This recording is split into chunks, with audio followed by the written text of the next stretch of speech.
স্পিকিংয়ে I don't know বলা মানে আপনার আইএলটিএসের স্কোর কমানো, এজন্য এখনই এটা বন্ধ করুন।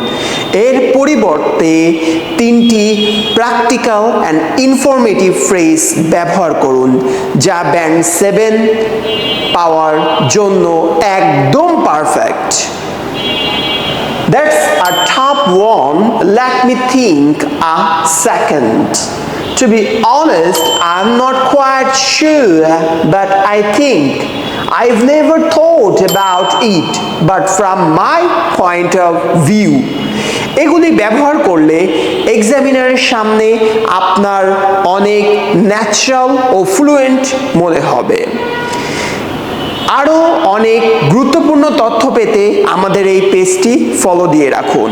আপনার আইএলটিএস জার্নিকে আরও সহজ করতে আমাদের সাথে থাকুন। ধন্যবাদ।